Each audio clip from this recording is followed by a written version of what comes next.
It's not like we have to be right all the time, and it's not like we have to get it right the first time. This is a true story. I was just putting on this shirt. I had a different shirt on. I was just putting on this shirt, and I got it about 40% buttoned before. It's almost half before I realized I actually had it on inside out. And I was like, these buttons feel weird today. And I was buttoning a shirt inside out. It's nuts. I think one thing that we can do all the time is we can experiment. See this camera right here?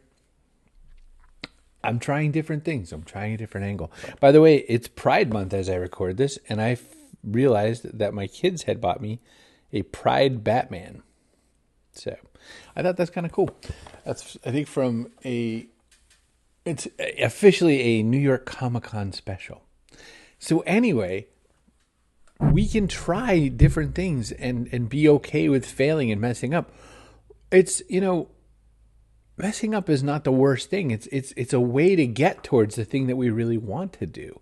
And what has to change is that we have to, at work, leaders have to make it clear, here are some of the guardrails. Here's kind of where it's okay to mess up. Here's where you really can't mess up. Here's some of these things are going to have a different experience than others. And, and by the way, here's some of the lessons I've learned along the way. If we make it just a little bit easier to mess up, and if we make it more acceptable to have that go on, just think of stress reduction, right? Stress is going to go down a ton if we can do something to make it okay ahead of time.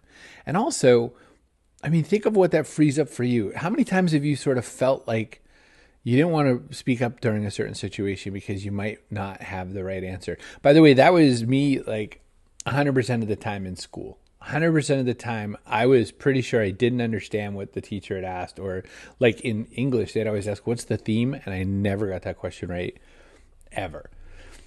But what if we made it a little bit easier for people to mess up and just keep going? Complete the motion if you stumble. If we helped people understand that the worst thing is to just freeze up, lock up, and stop when something doesn't go the way we want, then we get a lot further ahead, right? And experimenting is all about trying new things and understanding some are going to work and some aren't. And so who knows? Maybe this isn't the right location for this camp. Sure doesn't feel like it is, but we'll get there some way or another. And we'll get there by experimenting and by trying new things.